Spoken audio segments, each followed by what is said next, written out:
I remember, and I wish I didn't.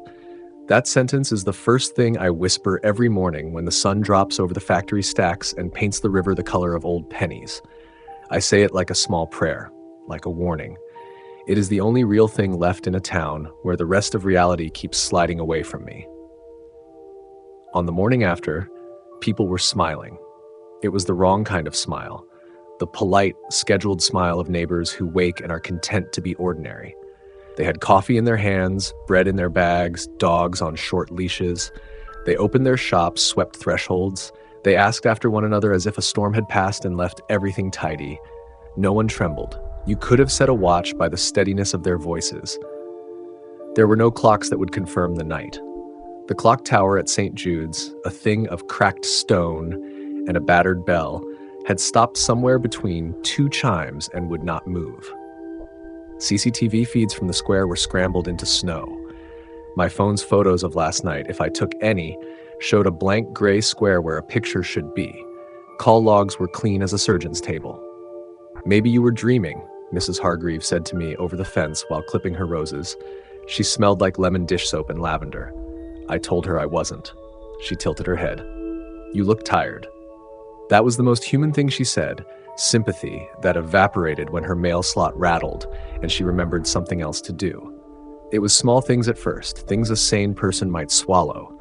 The newspaper's front page had no mentions of anything unusual. The bar ledger was wiped. The bus manifest listed only today's passengers, as if the previous night had never run. But the more I looked, the more precise I tried to be, the more impossible the evidence became. A glass in the tavern that I was certain had a lipstick ring was clean as bone. A CCTV outside the hardware store had melted the frames from 2 a.m. onwards into black. People told me to see a doctor. The sheriff offered a cup of coffee and a polite suggestion that perhaps stress was playing tricks. The youth pastor patted my shoulder and suggested prayer. My closest friend, Mara, laughed and called me melodramatic. "You make it sound like an episode of some show," she said. She held my hands with uninhibited firmness, and I wanted to hate her for the way her palms were warm and ordinary. "You slept badly, Ray," she said. "We all do sometimes." I could have let myself be leaned back into the ordinary if my memories had not been so specific. If the night had been fuzzy, dream and rumor, then I would have let the town be. But the night had teeth and eyes, and the things I saw would not be soothed with soup and small-town smiles. The first real clock of the night that sticks in me is the bell at 2:17 a.m. At 2:17, something decided to wake the town.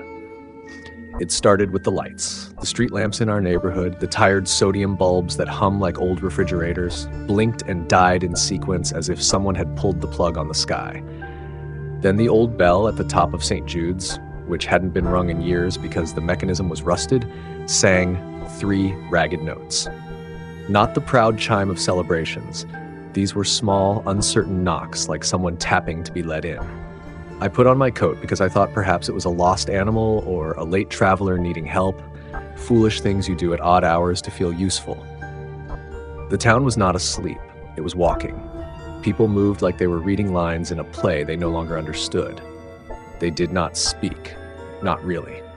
They made statements with their mouths. Your name, the words of a shopping list, a child's favorite rhyme, but the sound was thin, like breath through paper. Their eyes were glassy. When they passed me, I felt a breeze that smelled like wet earth and the inside of books. They were not dreaming. They were something else. Their hands cupped their names as if the names were fragile things, and they were checking the seams. They gathered at the river.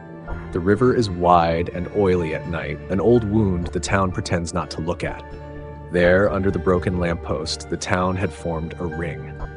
I had followed the procession because not following felt like a betrayal. I followed them with the stubborn curiosity of boredom and the louder ache of fear. No one noticed me for a long time. I watched as faces bowed and mouths opened. People leaned forward and whispered names into the river, their own names. The names of loved ones, the names of debts. They said them with reverence, with a sort of exhausted giving. The water drank them like it had been waiting a long time. When the first name sank beneath the surface, something answered. It was not a shape I could name. When I saw it for the first time, I thought it was only the distortion of the lamplight on water. Then it rose cold and patient from the black like a hand coming up from a grave. It drank the syllable, not the sound, but the meaning. There's something in language that is not sound, a molecule of recognition. The river took that molecule and folded it into itself. I saw the eyes of the townspeople change when the river took the name. Relief, like someone was given a reprieve from memory's burden, flickered and settled into contentment. The skin softened as if a weight had left their bones. The air became lighter. They smiled without the strain I had watched for weeks. A bargain, I thought, offer an acceptance. But bargains are always one-sided, especially when you don't know the cost. When the thing in the water turned toward me, it did not look like an animal or the sea. It was an absence that swallowed the light in a small circle where it looked. It had patience. It had a hunger like a calculus problem solved by subtraction. It would remove terms until an equation balanced. Someone reached for me. It was Mara. Her hand closed on my sleeve with the warm smallness of a hand that knew its place in the world. The thing watched. I tried to shake off the paralysis that came over me. Not the physical paralysis, but the moral one. My stomach clenched. I could leave and claim later I tried, but the people around the river were already working through what needed to be done. They had a plan. Plans feel like righteousness. The bargain resolved itself in whispers. Names were offered like coins. The town took its debt to sleep. They gave up the night's record and received empty mornings. The thing in the water took their names neat as a butcher, and I moved. For the life of me, I cannot explain what made me step forward. Perhaps it was the belief that some memory was worth preserving, some crime and some tender truth, because if no record remained, whatever had happened would be free to repeat. Perhaps it was the small selfishness in the back of my skull that wanted to be the one who could say, later, I was there. When Mara looked at me, there was a question in her eyes that said, don't. My mouth was open. The word I had on my tongue was not a name at first. It was a sound like regret.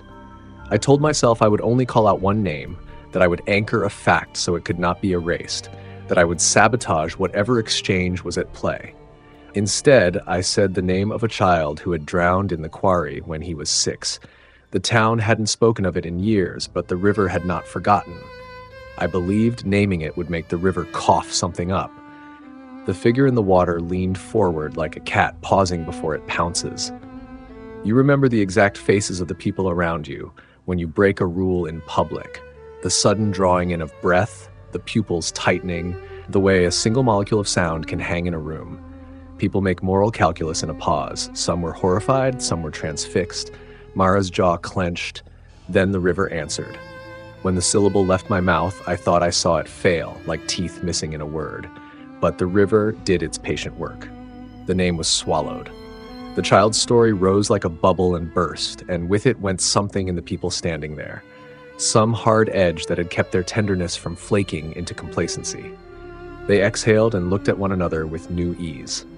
Later, in the awful privacy of remembering, I saw the chain reaction. The memory I had forced into the open had been linked to others as threads are to a web. To remove one thread meant the knot loosened. The city washed at its seams. I had pulled. I did not pull the rope alone after that. Panic, once it took hold, can make you do things to seal a mistake. I remember raising a hand to the group as if to cut the ritual, to tear names from mouths. I remember Mara grabbing my wrist and the sound of her teeth on the air as she hollered for me to stop. I remember the hush that followed every interruption, like a held breath. That hush turned people inward. They leaned further into the river as if offering more where their reluctance had been shown. Then there was a moment like the flash of a camera. My own palm pressed into Mara's face. The imprecision of panic is worse than the accuracy of malice. When I look at that memory, it comes with the rogue's list of hazy things, whispered reasons, objects rearranged as if hands were cleaning up an accident. Later, I would try to recall whether I pushed her away because she was stopping me or because something else was in me. The memory around that moment is jagged because it contains a terrifically human thing that I cannot abide: complicity. After that night, the river was quiet for hours. The town dispersed in a dull, satisfied way. Some people went to bed and slept like children in the first deep summer sleep. Others walked home muttering lists and small domestic concerns. When the sky finally changed toward gray and the first gulls began to ask questions of the dawn, I walked back to my flat with a small static glow in my chest and the terrible knowledge that some of what I had seen could no longer be told. And then the morning took its polite, blank breath, and the town rewound itself. In the days that followed, I tried to make the night hold. I did everything a person who has a single brittle treasure does. I recorded myself in audio, I scribbled the events on paper, I carved notes into the underside of my table. I discovered the rules of the forgetting one by one like bruises appearing on your skin. Electronic memory is the easiest to erase.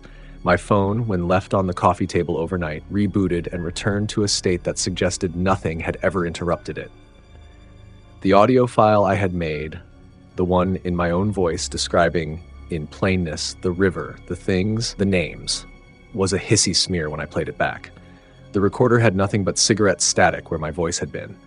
Cameras showed grain where faces had been, as though eyes were allergic to documentation.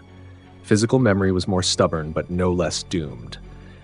I wrote in ink and came back to find the letters faded like washed dye. I carved my notes into wood, pressed thick lines into the table where I could not erase them later.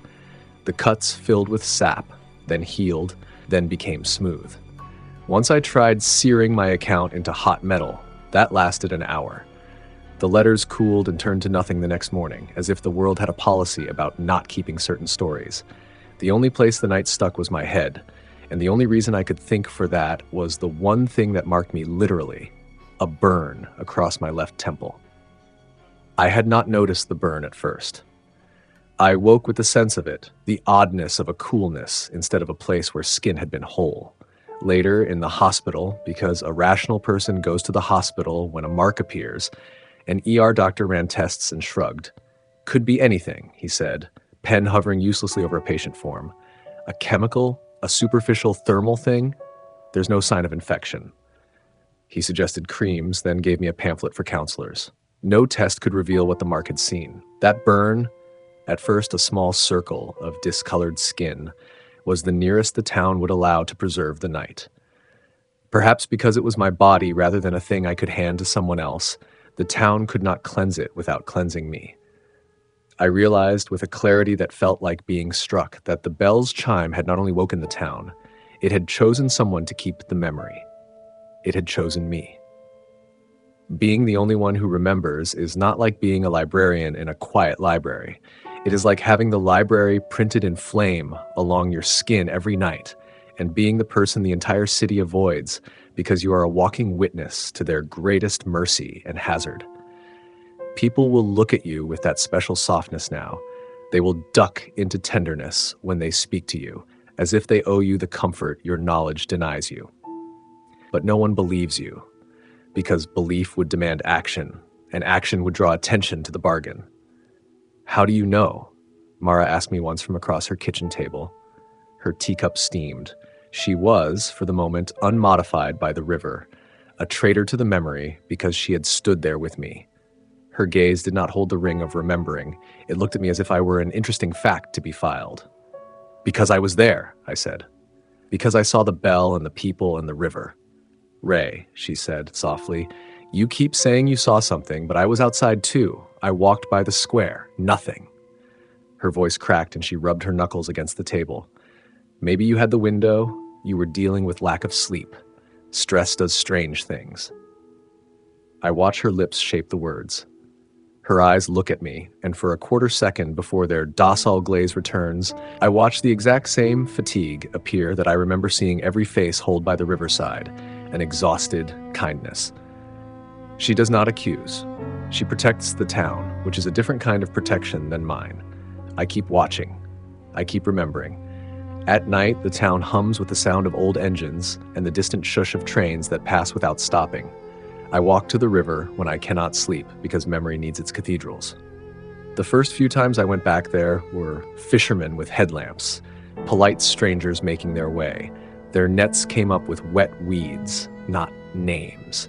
The river ran like it always had, an honest, smudge-stained thing, but I saw the glare of lamplight and remembered the way it had leaned on the water when people were worshiping forgetting, One night, months after the forgetting began, I met someone else standing at the river. They were an old man with a back like a folding chair. He held a thermos and smoked cigarettes, slow, peaceful puffs. He looked at the water with the kind of habit that is a kind of prayer. "You shouldn't be here," I told him. He glanced at me like someone who had expected the remark. He had the kind of eyes that keep a town's gossip in them.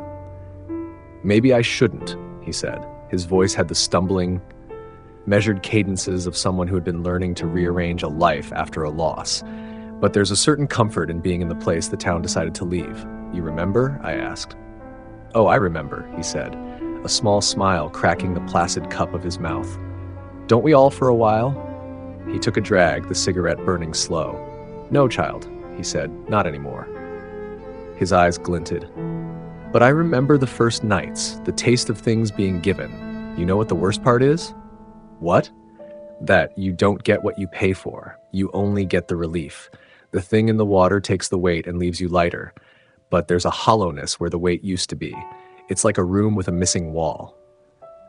"You could warn people," I said, voice too loud for the river's hush. "I tried." He laughed once, bitter. "Do you know what people do when you tell them reality has changed? They come up with stories, mental health, urban legends, the nightly mischief of teenagers. They fold you back into their lives because they would rather live in a lie than bear the cost of the truth." "What if more people remembered?" I asked, scarf pulling tight around my throat. "The river likes balance," he said. "It only needs a mind to anchor a thread. If a town insists on not having a memory, it will trade away the story for the price of contentment." The old man's cigarettes turned to ash. He stubbed one in the water without hesitation, and the ashes dispersed like gray snow. "Careful," he told me. "Some things are better forgotten." I pressed my hand to the burn on my temple. It was older now, a puckered place that had stopped healing. Sometimes at night it pulsed as if a sound was being pressed against my skull from the inside, the echo of a bell I had set to remember. They warned me about the cost of looking too long. Memories are not passive things. They are predators of a gentler sort. They feed on attention. The more I pressed my mind to the events of that night, the more the memory reached back. Faces I had barely noticed, an old woman with a pearl knitting needle, a boy with a comic book, came forward.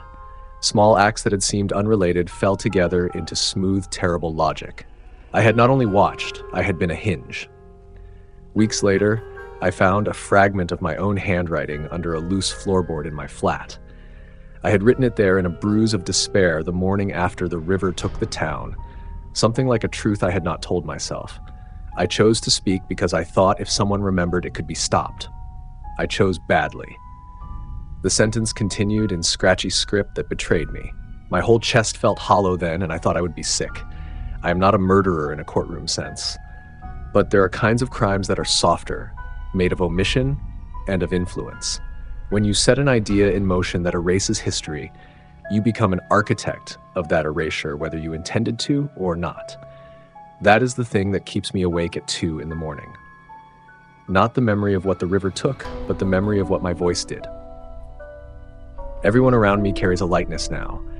They sleep sound. People you would expect to be broken. Old Mr. Denton, who lost his wife 2 years before. The children who used to tremble on my street. Wake and kiss the glass of morning with ease. It is a mercy that became the town's habit. It is a relief I cannot give them back. I go to the bar sometimes and listen to the town tell stories about the weather and the day's bread. No one suspects me of anything. A bartender wipes a glass and sees me with the eyes of a customer who knows the neighbor's name but not their secrets. It is barbaric how ordinary life can continue on an axis of small certainties. There are nights I imagine telling the town everything. I imagine standing in the square and unspooling the record like a spool of thread. I imagine hands gripping me, faces paling, the river answering with hunger. I imagine being locked up for lunacy or for causing mass hysteria. I imagine being grateful that they do not know, a mercy in itself. Once, in a reckless hour, I tried to manufacture proof. I bought a cheap notebook and began to write the entire night down, starting from the bell. My handwriting shook with adrenaline. I wrote in margins and wrote in capitals, and tried to make the syllables heavy enough to survive scrutiny. I squeezed the booklet shut and put it in the letterbox of the post office for safekeeping. The next morning, the booklet was gone. In its place, someone had left a single small pebble, smooth and gray. No one knew where the pebble had come from. There are patterns to how the world resists memory. Digital fails first, screens blank, recordings hiss, then ink fades, then cuts smooth. The last frontier is the living memory, which is why the river will sometimes leave one person to remember. They prefer that the cost be shouldered by a mind, not a city. People ask why I keep it. They ask why I do not go to some far place and forget along with them. The answer is simple and animal, because some things strike a chord in you that is not easily cut. Because I hear the ghost of Mara's laugh at times, not in her mouth but in the river, and because there is a child's name I cannot let settle into the water without a witness. Because if I believe the night can repeat, I want someone to know the pattern when it starts again. But there is also another answer I hate. If memory is a contagion, then perhaps I am a carrier. If memory insists on a host, then I am that host now. We carry small plagues in the most ordinary ways. We cough at each other, and sometimes the cough is the shape of a name. Last week, I woke to find the town celebrating some small fair, old crafts and tiny lanterns on the square. Children squealed. Mara stood by a stall smiling, buying a ribbon for a niece I never knew she had. The whole town was drenched in the soft light of comfortable falsehood. I felt like a traitor for seeing the dampness of joy as evidence of a crime. I walked to the river at dusk. The bell at St. Jude's had been fixed by a volunteer with a hobby in clockwork, they said, and it chimed now at noon and at evening, the town taking pleasure in a repaired thing. At the river, the lamplight was indulgent. Water lapped against the stones. For a while, I simply sat and let my shoulders unbunch. Then something moved in the water that was not the normal play of light. It was subtle, a ripple out of pattern, a circle of dark that did not reflect the lamplight. I leaned forward. The ripple widened. In the brief eye crick of attention, I thought I saw faces in the round of black, a dozen small mouths forming names, and then losing them again. A figure joined me on the embankment. It was Mara. She did not turn at first. She was quiet and had the hollow look I'd only seen before in those who had offered their names willingly. When she did turn to me, there was a question on her face I had seen the first night. The question that asked, "Please don't make me know why I felt that way." "Why are you here?" she asked. "We have to stop it," I said. She smiled then, a small, terrified thing. "Stop what, Ray?" "The forgetting." Her hand found mine. For a moment, I thought she would pull me into the river and whisper her name and let it go. For a moment, I imagined her remembering the child and her mouth forming that echo of pity. But she only squeezed my fingers and said, "You always dreamed more for the town than it wanted." "You remember," I said quietly. "You must remember. You were there with me." Her jaw tightened. I remember lying on the steps of the library laughing about nothing with Hargreave and then waking up with a pain in my foot. I remember saying to myself, I must have sleepwalked. I remember asking you if you were all right, and you said, "I remember." There, how's that? Memory isn't proof. People behave as if proof is the same as comfort. "Comfort is bought," I said. She looked at me like someone seeing an old scar in a face. "Is that what you're going to do, Ray? Make someone's life uncomfortable for the sake of your curiosity?" There is a cruelty to the choice to hold a memory alone. When the rest of the town is light, your own knowledge becomes a stone in your pocket. You are tempted to throw it into the river so the weight of it will lift from you. But some stones you keep because they make you remember who you were. Mine keeps me awake. I do not know how long this will go on. Maybe the river will tire of its appetite. Maybe some future bell will toll in a different rhythm, and the town will choose to remember again and pay with waking grief. Maybe I will be the last person to hold the night. There is a particular loneliness in being the archive of something the world wants to forget. You are part relic, part warning, part wound that never closes. Sometimes in the half-light I speak the names to myself. Not for the river now, for myself. I whisper the drowned boy's name and imagine the bright weight of him as an act of penance. I mutter the small crimes and tender mercies of the people by the river as if doing so will stitch the torn seam. Sometimes it works, the memory feels whole. Sometimes it slides from me like oil. At night, I dream that the bell's chime walks across the town and it is made of teeth. I dream that Mara smiles and that behind her smile is the river's steady, patient grin. I dream that the old man with the thermos is a cartographer mapping the erosion of our town's story. I wake with my hand on the burn at my temple and the taste of ash in my mouth. All the while, the town wakes and goes about small mercies. A loaf baked, a lawn mown, an argument forgiven.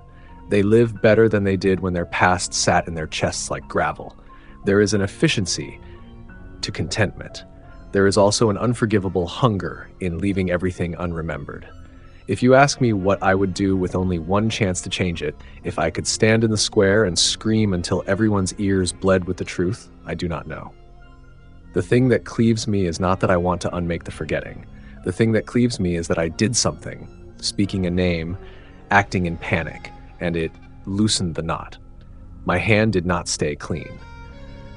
The memory of my complicity makes me sick in a way an ordinary guilt would not. Ordinary guilt can be apologized for. This is a guilt whose scale is a town, and apologies are small. So I keep the night the only way I can. I keep it in me. I am a poor transcriber. My memory cracks and slides and sometimes rearranges like any other human repository. But I wake and I repeat what I know.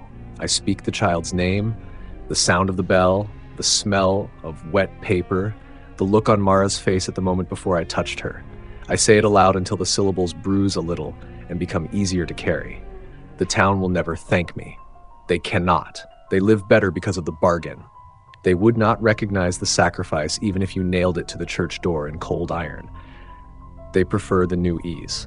And if the river is patient, if it will taste and taste again, then perhaps it will come for me the way it comes for the rest. Claim my name when the town is ready to bargain again. That future is a shadow I can live with if I am not alone. But I am alone. The man at the river with the thermos is gone now, his cigarettes burned out and his chair empty. He left a small note in his coat. We used to forget for reasons. The reasons were mercy. Mercies rot when they are forgotten. I keep that sentence like a coin. People call me a worrywart and an old fool. They call me dramatic when I say that once you allow a thing to remove its own memory, you sometimes allow it to remove the wrong things. They are not cruel about it. They simply do not want the weight of the truth. So I write this down in the only way I can, on my breath, spoken to the dogs that come at dusk, whispered into the holes in the wall made by the house settling. It is not enough. It is less than enough. It is something. I remember, and I wish I didn't. If the town ever rewinds itself into remembering, if a future bell tolls that does not sound like the teeth of an old thing, perhaps the record will be made again. Perhaps someone else will stand on the riverbank and refuse to let a name go. Or perhaps I am cursed to be the sole keeper until the river decides another role for me. Tonight the lamplight pools on the pavement and the bell in the church tolls the hour, a sound now fixed into the town to give them comfort. I sit with my hands empty and my temple aches like a heart. I think of what I did, and there is not a moral calculus that can make it whole. So I walk the river when I hear the bell. I watch the water lick the stones. Sometimes, when the town is asleep, I press my palm to the cool black and murmur a name there into the skin. Not to give it to the water, but to make sure the name is not wholly swallowed. I do this not to change the bargain, but so that when the river's appetite returns, and it will return, the world will still contain one voice willing to say, I remember. I remember, and I wish I didn't. I remember. And because of that memory, I am alone and awake at the river. The town sleeps better tonight than it did a year ago. Tomorrow they will smile at each other and buy plates of hot food. They will be ordinary in the best way people are ordinary, ignorant of the shadows they have traded for morning. If you pass through here and if you meet someone with a small burn at their temple who looks at you too long and says strange things about rivers and bell chimes, do not be cruel. Do not laugh. You may not know why they are walking with that particular ache. You may not want to add the weight of the night to your life. But if you see the ache in their face and the way their eyes keep skimming the river, know this. There are some memories that taste like salt, and some people will carry them alone because the town decided in one long, terrible night that it could not afford the cost of remembering. I remember. I keep the ledger. I am the error the town allowed to exist. I wish I didn't remember. I wish most nights that the bell had never rung at all.